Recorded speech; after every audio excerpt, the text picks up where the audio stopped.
The film shows the South Korean police team of the Drug Crime Division, consisting of Chief Go, Detective Jong, Detective Ma, Detective Yong-ho, and Detective Jae-hoon. One day, the team got on a mission to catch petty criminals who were busy gambling on the top floor of a stall, but their plan needed to be revised. Jong was supposed to ambush the criminals through the window using the rope tied from the stall roof that was just hanging. She was in trouble reaching the stall window, making one of the criminals was astonished. In another window, Go also experienced the same problem. Instead, the criminal said they should be able to carry out an ambush like the one in the movies. Go argued that the criminals' ambush funds should be saved so they could not use sophisticated equipment like in a film. After Go and Jong struggled to get into the room, the criminals quickly jumped out of the window and ran away. Jong, Go, and 2 other detectives outside the stall immediately chased on the streets. At the same time, Ma casually rode an electric motorcycle and managed to bring down the criminal at a crossroads. Unfortunately, the criminal ran back as Ma was about to handcuff him. Some cars had to brake suddenly and caused a series of accidents. Due to the event, the police must compensate for the damage to 16 cars in the accident. Go and his subordinates were summoned to the office of the police chief, who was upset by Go's team. They never succeeded in catching the criminals. Just to catch common class criminals, the police have to pay much compensation. The police chief also said that due to his lousy performance, Go could not get a promotion, even though many of his juniors gained a high rank. Go and his men could only be quiet when their superior was mad because of their fault. Leaving the chief's room, Go and the others looked sluggish and started blaming each other. Soon, they met with a team led by Chief Choi, a junior from Go. Choi then invited Go and the others to celebrate his promotion in a restaurant. Choi, who still appreciated Go as his senior, tried to provide information about the drug dealer. He offered to go to investigate and arrest one of the snapper-class drug dealers, Lee Mubei, to make Go could get promoted immediately. Go wanted to take advantage of an excellent opportunity to prove his good performance, and he accepted the offer.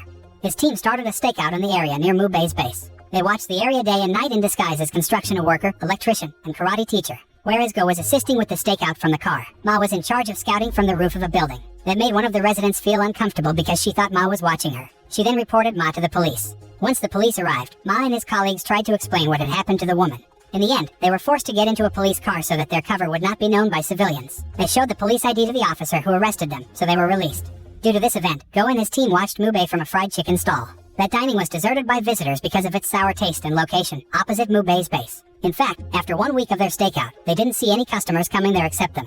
After more than a week of reconnaissance, they seemed frustrated that they had yet to receive instructions to complete the mission. Suddenly, Young-ho saw Mubei's arrival using a luxury car. The 5 of them immediately carried out the stakeout again. The stall's owner saw their strange behavior and reprimanded them, who acted like children at play. Hearing this, Go and his colleagues returned to their seats and needed to remember the recon they were doing.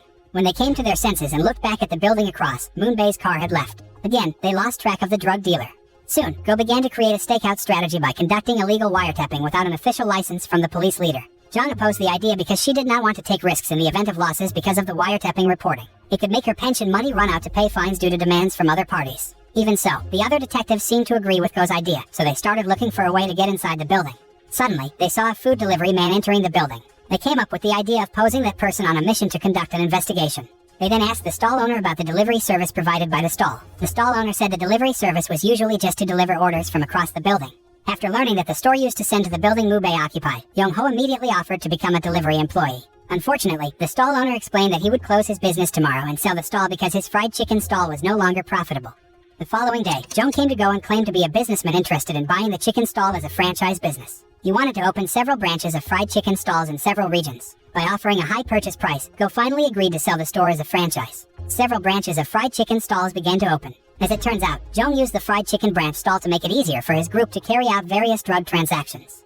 Jong's plan initially went well until customers started complaining on social media about the poor service of the fried chicken stall branch. Go and his men began investigating the fried chicken stall branch. Mubei met Ted Chong, his competitor, at a restaurant and offered him a drug deal. At the same time, the detectives began conducting investigations in several branches of fried chicken stalls. They found irregularities in the message service between branch stores, which was always plentiful. At this time, every stall branch experienced a decrease in sales after many customer complaints on social media. To answer their suspicions, the detectives conducted further investigations. Jong and Jae-hoon disguised themselves as food delivery men. Ma visited the branch store as a representative of the central fried chicken stall that conducts routine checks. Unfortunately, Ma's disguise was revealed. Mubei's men beat him up. Mubei found out that Ma was a cop from his ID. He was furious because the cop began to smell his business. Therefore, he intended to trap and blackmail Ted into drug sales through a message between fried chickens. Meanwhile, Go and his 3 colleagues were in the office talking about selling drugs through a message between fried chickens. Jong suddenly got a video call from Ma, who had been held captive by Mubei's men. After getting the call, Go and his 3 colleagues immediately headed to a pier where Ma was held. Some of Mubei's men dug in the ground to bury Ma alive. Luckily, Ma could untie the rope in his hand and beat up all of Mubei's men. Ma was known to be a former national judo athlete with excellent martial arts skills from the fight. On the other hand, not far from Ma's place, Mubei and Ted appear to be conducting drug dealing. Ma saw it and immediately called his colleagues to get to the site and arrest the drug dealers. Since they would soon complete the transaction, Ma, who had not yet received a response from his friends, tried to act alone by turning on the police siren from his cell phone. Hearing the sound of the sirens, the two drug traffickers panicked and blamed each other.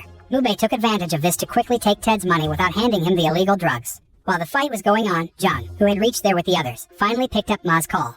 Both groups that saw Go and his colleagues coming stopped their actions. Ma also ended up joining his friends. Mubei didn't seem afraid of the detectives coming in after seeing many more men than they were. He was very sure to beat the detectives. Each member of Go's team had remarkable skills. Ma was a former judo athlete, Young-ho was a former Navy member, John won the Asian Muay Thai competition, and Yi-hoons was a baseball athlete known for his intense physicality. Meanwhile, Go was dubbed a zombie because he repeatedly got stab wounds from his opponent. Until now, he still survived. All the detectives then fought the drug dealers. During the fight, Mubei was secretly leaving the place to escape.